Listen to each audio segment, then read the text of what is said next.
Oye, ¿qué vas a hacer? Que tú vienes, tú estás haciendo. I shared it. Yo, my people, we're going to be checking for any suspicious opponents on Rolando Romero record. He's 15-2 with 13 big wins coming by the way of knockout, my people. But y'all already know, man, Rolando ain't got no suspicious opponents, man. But I do have a question, my bro. How do you feel about boxers that do have suspicious opponents? Well, I mean, all these motherfuckers be building their careers fighting nobody, going to TJ, paying $500, make sure they win. They find some dude straight off the street and all that stuff, you know? Some cab drivers, like one of their boys that they just signed and shit like that, right? Yeah. Like, I don't be trusting that, you feel me? But, boxing records are the most padded things in history. But that's why you can't really, it's when at the top level where it's like it really matters, you know? But at the top level, when you find it at the top level, really, on any given day, anyone could beat anybody. Yeah. Anyone in the top 10 That's could beat a fact. anyone in the top 10. If you have a bad day, the number one is going to lose. Yeah. Look, Canelo lost to Bivol, you know? Yeah, facts. And like I said, at the top level, it's like that. What do you think, like, in your opinion, what is a suspicious opponent?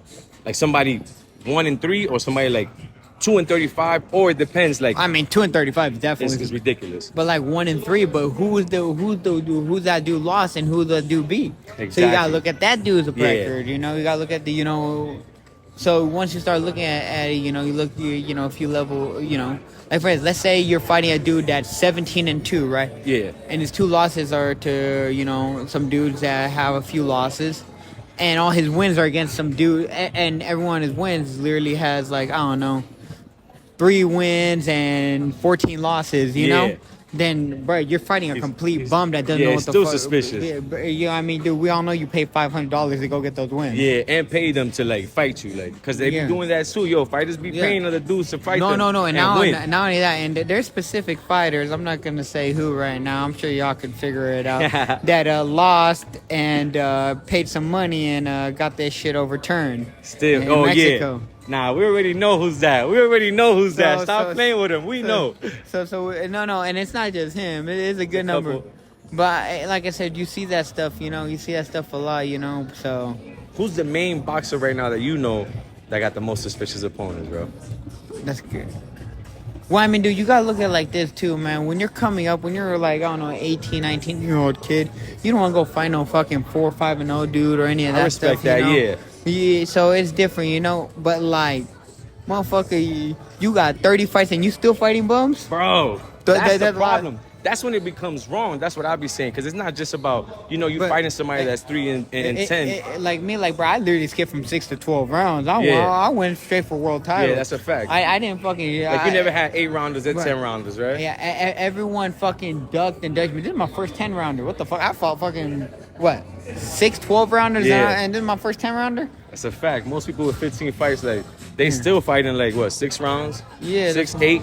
Yeah, that's what I'm saying, so. I'm saying, man, stop playing with Rolando Romero, There's levels to this shit, There's levels to this, man. Y'all already know, man. Yeah. Yo, let them know how you feel. And like I said, man, you look at... Even all the people I've lost to, they've been pro a lot longer than me. They like, dude, Tank turned pro when I started boxing. The same year I started boxing, Tank turned pro. So I mean, like, look at it like that. Tank first opponents is sus. I'm not going front. I mean, I like Tank, man, but they kind of sus. I'm not saying he's sus. I'm just saying his opponents are. You feel me? That's a different. Like I said, man, like we're talking about a dude that's been pro. Yeah. As long as I boxed. Yeah. So, and that's not including all the amateur shit he did, because he was a great amateur. Nah, he was a great amateur. Big amateur pedigree. So that's what I'm saying. Like, and there's a lot all these people have double the fights I do. Yeah, facts. But you're still facing them like that with 10 fights already. And I go over there and I fucking still go fight her. Because I could have went and did the slow route like everybody else, I mean, you hurt Tank. Yeah. Like, I put that video up. You heard him a few times, bro. Like, I ain't scared to say the truth. It's not my weight class no more, but that's not taking anything. Gervonta Davis, of course not. Tremendous fighter, tremendous ring IQ. Yeah, for sure. Very fucking patient. You know? That's the problem. He's patient the whole time, and everybody's too excited. But as far as like this, man, I stepped straight into the fire real quick. I didn't sit down and wait. I chose the hardest fights that I kept going. I was like, oh, I want the hardest dude. I want you guys. I want to keep going. I want to fight for a belt. I want to fight for a belt. I want to fight for a belt. Yeah. And eventually, you know, like I said, I got that shit. And I lost that. I come straight back and went and fight straight against a vicious puncher who I got on a 2 weeks notice because I was going to fight somebody completely different. Yeah.